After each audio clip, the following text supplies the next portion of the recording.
Qu'est-ce que la méthode de l'intention paradoxale? Eh bien, ça va être le thème de cette vidéo aujourd'hui. La méthode de l'intention paradoxale est principalement indiquée pour soigner les troubles phobiques et les troubles obsessionnels compulsifs.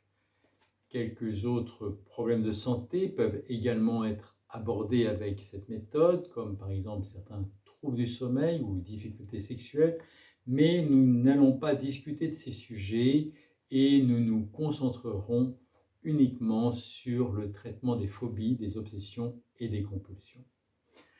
Alors, en quoi consiste cette méthode? Pour la résumer en quelques mots, il s'agit de soigner sa peur en apprenant à désirer, à souhaiter ce qui nous fait peur. Désirer ou souhaiter ce qui fait peur, ou encore vouloir sa peur, sont bel et bien les maîtres mots de cette méthode. Ainsi, cette fameuse intention paradoxale mise au point par Viktor Frankl s'annonce bien étrange. Comment souhaiter ce qui nous fait peur lorsque précisément on en a peur? La chose est étonnante ou plutôt paradoxale, c'est-à-dire qu'elle sollicite quelque chose de contradictoire, de bizarre, et ce n'est donc pas par hasard si cette méthode s'appelle précisément l'intention paradoxale. Alors, pour le comprendre, eh bien, nous allons revenir à ces deux mots. Qu'est-ce qu'une intention? Nous utilisons facilement ce terme. Par exemple, aujourd'hui, j'ai l'intention d'aller faire mes courses au supermarché, ou bien j'ai l'intention de me promener, ou encore j'ai l'intention d'aller rendre visite à Jacques. Cela signifie finalement que j'ai élaboré ou que je vais élaborer un plan dans ma tête qui va guider la réalisation de mon projet. J'ai anticipé l'idée de me rendre dans un grand magasin pour y acheter par exemple ce dont j'ai besoin pour la semaine. Je vais faire ma liste de courses, j'irai à tel moment. Ou bien j'ai le projet par exemple de me promener après le repas s'il fait beau, et là je vais voir la météo car le temps est orageux. Ou bien encore si j'ai le projet de revoir Jacques, eh bien je vais lui téléphoner pour savoir quand passer chez lui. L'intention peut parfois m'accompagner aussi sur des projets à beaucoup plus long terme. Par exemple, adolescent, on peut avoir l'intention de devenir mécanicien, conducteur de poids lourd, médecin ou ingénieur, infirmière, chef d'entreprise, pourquoi pas président de la République. Alors, cette intention va guider la personne, l'inciter à élaborer un certain plan d'action, à se fixer des étapes à réaliser pour parvenir au but fixé. Mais ce ne sera pas toujours certain de parvenir au but fixé. Alors nous nous doutons que certaines intentions sont faciles à réaliser et d'autres beaucoup plus complexes, on vient de le voir. L'intention marque une direction vers un but, elle suppose un effort pour réaliser ce but et va solliciter ma volonté. Je dois me donner les moyens nécessaires et y mettre une certaine dose d'énergie, sans que je sois toujours assuré de parvenir à la réalisation souhaitée. Chez certaines personnes, l'intention est solidement ancrée dans la volonté. Elles vont y mettre toute leur énergie pour parvenir à leur fin. Il existe aussi des personnes qui ne font jamais rien de ce qu'elles ont l'intention de faire et qui annulent systématiquement les intentions qu'elles ont. Cette remarque attire notre attention sur ce point. La volonté que nous mettons dans une intention peut atteindre des degrés très variables. Ailleurs, d'autres personnes souffrent de blocage et ne parviennent pas à réaliser en acte les intentions qu'elles ont.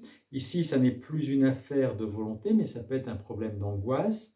L'intention peut être paralysée par cette angoisse, alors que par ailleurs, je suis quelqu'un qui possède de la volonté. Par exemple, si je souffre d'une volonté sociale, je peux avoir la ferme intention de parler devant un groupe de collaborateurs demain à mon travail pour la première fois, alors que j'ai toujours évité de le faire auparavant. Et puis, confronté à la situation, je peux fuir et me dérober par peur, renoncer à mon projet, à mon intention, tant l'angoisse m'inhibe, me submerge et finalement m'empêche de parler, me clouant le bec sur place. Il en va de même pour une personne qui souffre d'agoraphobie, qui, en dépit de sa ferme intention d'affronter sa peur d'aller au supermarché, eh bien, va renoncer à son projet tant elle sera envahie par son angoisse. Dans ces cas, il ne faut pas assimiler l'angoisse qui paralyse à un manque de volonté. C'est un autre problème et c'est sans doute pour cette raison que vous regardez aujourd'hui cette vidéo.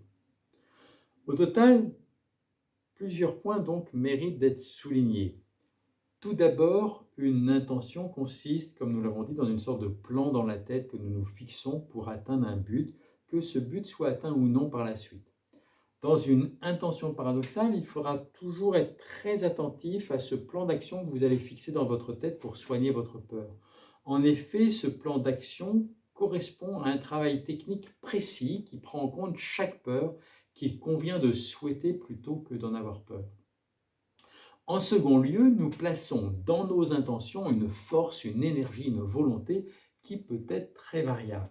Nos intentions peuvent être fugaces, molles, et c'est un peu comme si on parlait à tort et à travers, ou bien au contraire, nos intentions peuvent être pleines de fermeté et d'assurance. Eh bien, je vous l'annonce tout de suite, pour soigner vos peurs, votre intention paradoxale ne devra souffrir d'aucune faiblesse ni aucune mollesse, au risque sinon d'augmenter votre angoisse. En revanche, si vous l'appliquez avec fermeté, en y mettant toute votre force et toute votre volonté, vous ne tarderez pas à l'employer avec succès et c'est votre angoisse qui aura peur de vous et non l'inverse. Voyons à présent ce qu'est un paradoxe.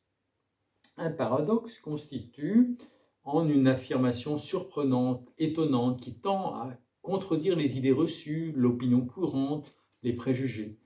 Le paradoxe semble volontiers illogique, contradictoire, il contredit le bon sens alors que parfois sa logique sous-jacente est implacable. L'exemple le plus démonstratif sans doute est le paradoxe du menteur. Si celui-ci affirme « je mens », il dit vrai et ne ment pas, ce qui est bien contradictoire et paradoxal. En mathématiques, les paradoxes tendent à souligner une complexité d'apparence illogique et pourtant vraie. Diderot, l'encyclopédiste des Lumières, parlait pour sa part du paradoxe du comédien, soutenant que celui-ci, pour pouvoir émouvoir autrui, ne devait pas être ému lui-même. Au terme d'un procès injuste, Socrate est condamné à boire la ciguë. Il aurait pu se défendre mieux en utilisant des armes fallacieuses, flattant par exemple le tribunal qui allait le condamner. Mais il préfère renoncer à se défendre de la sorte et entend rester fidèle à lui-même plutôt que de dénaturer ce qu'il est et de renier sa vie et son enseignement. Il préfère subir l'injustice que de la commettre et accepte cette condamnation à mort pour ne pas se contredire lui-même, ce qui est paradoxal puisqu'en préservant jusqu'au bout ce qu'il est, il en perd la vie. Ainsi, vous le voyez, l'adjectif paradoxal renvoie à une formule qui contient des contradictions dans ces termes qui, de ce fait, étonnent, surprend, paraît étrange, invraisemblable et qui pourtant peut éblouir puisqu'elle contient une part de vérité. Eh bien, l'intention paradoxale n'échappe pas à cette logique du paradoxe, d'allure illogique. Il est d'allure illogique de souhaiter sa peur. Personne ne souhaite sa peur. Personne n'a envie de désirer ou de souhaiter sa peur. Et pourtant, utiliser ce paradoxe qu'est souhaiter sa peur est une arme redoutable pour combattre l'angoisse et guérir de la peur. En effet, finalement, il est impossible, si on y réfléchit, d'avoir peur de sa peur si on souhaite sa peur. Tandis qu'avoir peur de sa peur ne fait qu'amplifier celle-ci et l'augmenter dans une spirale ascendante qui empêche totalement de progresser. Alors, pour résumer, recourir à une intention paradoxale signifie que vous allez orienter votre pensée vers un but précis, c'est la définition de l'intention. Vous aurez un plan détaillé dans la tête pour réaliser ce but. Votre intention sera paradoxale, c'est-à-dire illogique, contradictoire, puisque vous allez souhaiter précisément ce qui vous fait peur. Et bien que paradoxale, cette attitude est tout à fait cohérente et répond à une véritable logique pour vous soigner.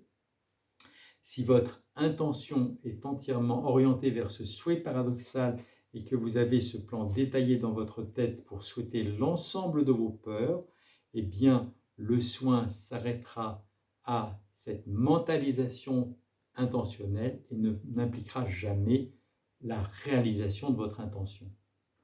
Précision donc maintenant ce point important. En effet, l'intention précède votre action. Lorsque vous avez l'intention de vous promener, que rien ne contrarie particulièrement votre projet, vous allez en effet vous promener.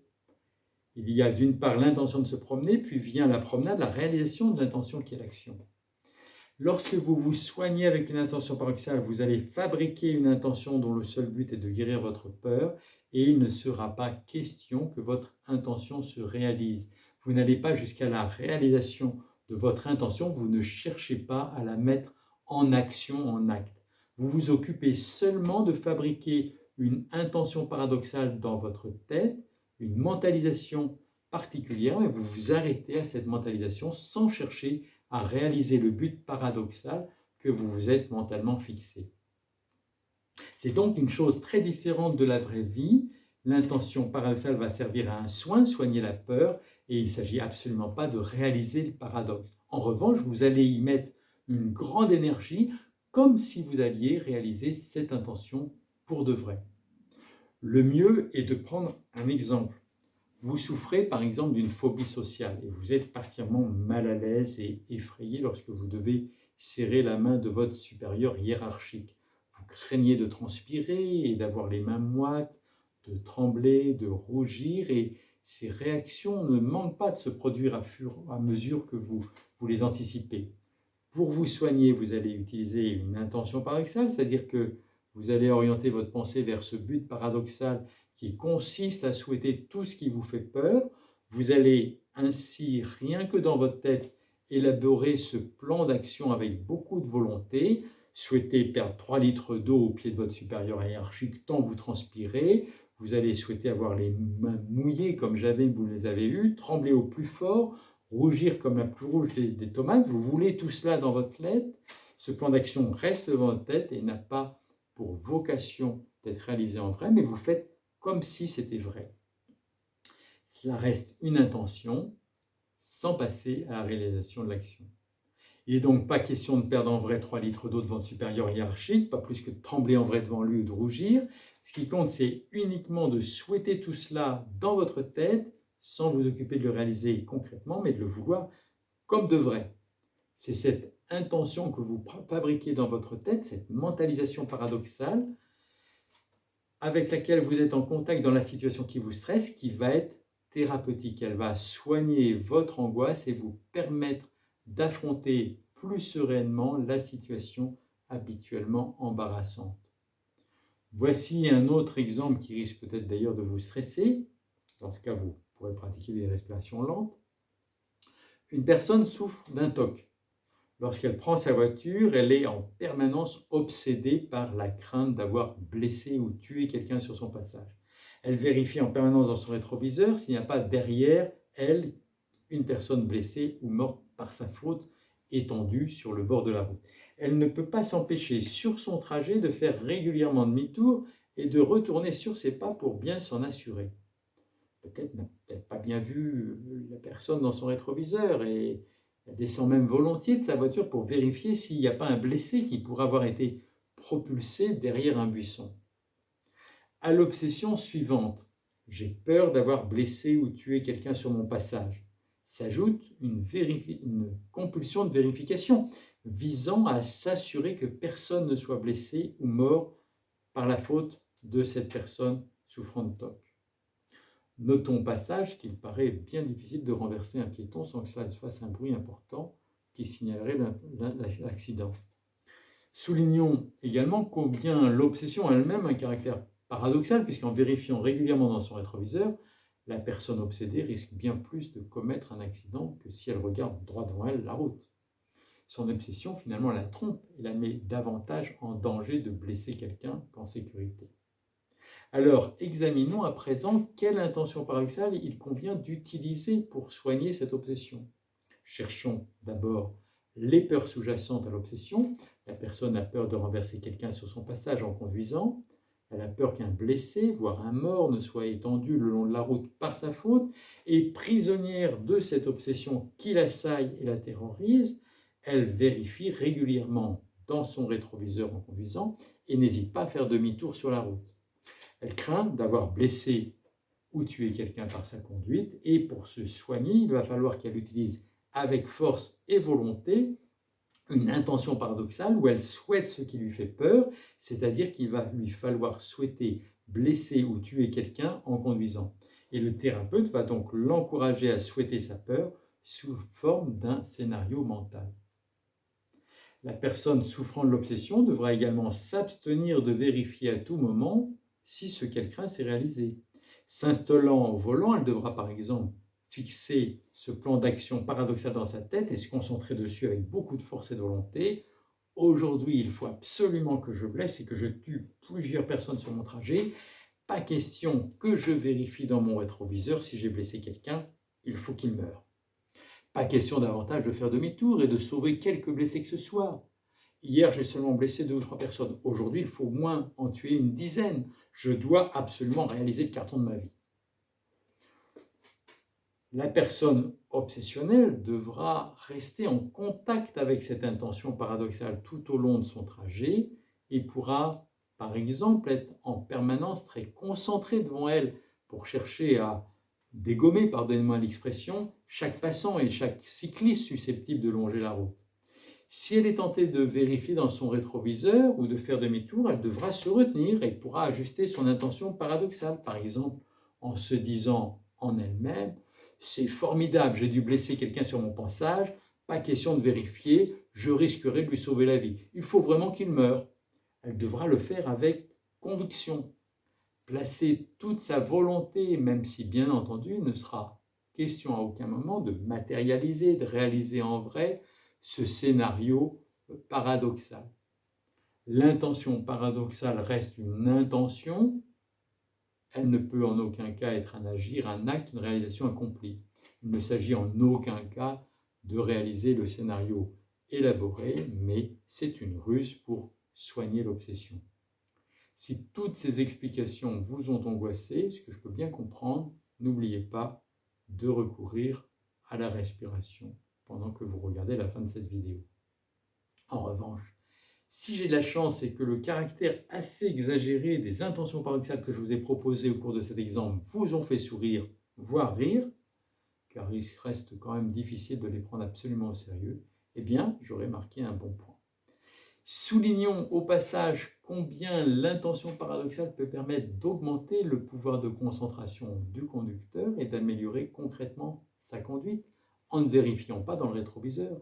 Le scénario mental permet à la personne d'être plus attentive, laissant de côté les vérifications dans le rétroviseur, refusant de faire à tout moment demi-tour sur la route, au risque d'ailleurs de commettre des imprudences sous l'emprise de l'anxiété. La personne se concentre plus particulièrement sur la route, droit devant elle, cherchant à visualiser autant de passants ou de cyclistes à accidenter volontairement, bien entendu sans la moindre volonté de réaliser ce carnage, ni la moindre action commise dans ce sens. Ce sera bien mieux que de se plonger à l'excès dans son rétroviseur et sa conduite sera certainement bien plus favorable.